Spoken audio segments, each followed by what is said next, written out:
80 സങ്കീർത്തനം. ആട്ടിൻകൂട്ടത്തെ പോലെ യോസഫിനെ നടത്തുന്നവനായി ഇസ്രായേലിന്റെ ഇടയനായുള്ളവേ ചെവിക്കൊള്ളണമേ. കെരൂബുകളിൽ മേൽ അധിവസിക്കുന്നവനെ പ്രകാശിക്കണമേ. എഫ്രേമും ബെന്യാമീനും മനശ്ശെയും കാണുകെ നിന്റെ വീര്യബലം ഉണർത്തി ഞങ്ങളുടെ രക്ഷയ്ക്കായി വരേണമേ. ദൈവമേ, ഞങ്ങളെ യഥാസ്ഥാനപ്പെടുത്തണമേ. ഞങ്ങൾ രക്ഷപ്പെടേണ്ടതിന് തിരുമുഖം പ്രകാശിപ്പിക്കണമേ. സൈന്യങ്ങളുടെ ദൈവമായ യഹോവേ, നീ നിന്റെ ജനത്തിന്റെ പ്രാർത്ഥനയ്ക്ക് നേരെ എത്രത്തോളം കോപിക്കും? നീ അവർക്ക് കണ്ണീരിന്റെ അപ്പം തിന്മാൻ കൊടുത്തിരിക്കുന്നു, അനവധി കണ്ണുനീർ അവർക്ക് കുടിപ്പാനും കൊടുത്തിരിക്കുന്നു.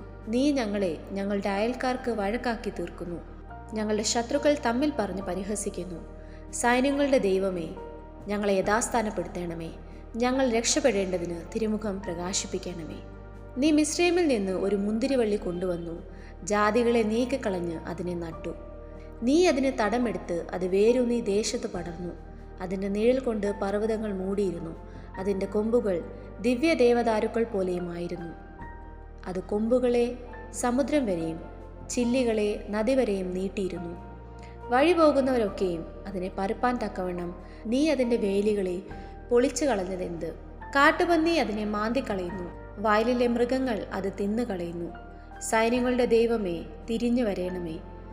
സ്വർഗത്തിൽ നിന്ന് നോക്കി കടാക്ഷിച്ച് ഈ മുന്തിരിവള്ളിയെ സന്ദർശിക്കണമേ.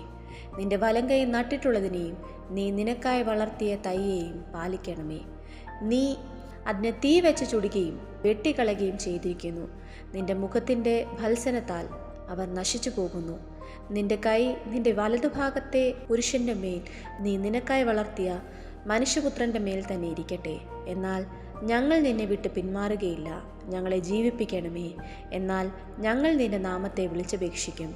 സൈന്യങ്ങളുടെ ദൈവമായ യഹോവേ, ഞങ്ങളെ യഥാസ്ഥാനപ്പെടുത്തണമേ. ഞങ്ങൾ രക്ഷപ്പെടേണ്ടതിന് തിരുമുഖം പ്രകാശിപ്പിക്കണമേ. ഈ വായിച്ച തിരുവചന ഭാഗങ്ങളാൽ ദൈവം നമ്മേവരെയും അനുഗ്രഹിക്കുമാറാകട്ടെ.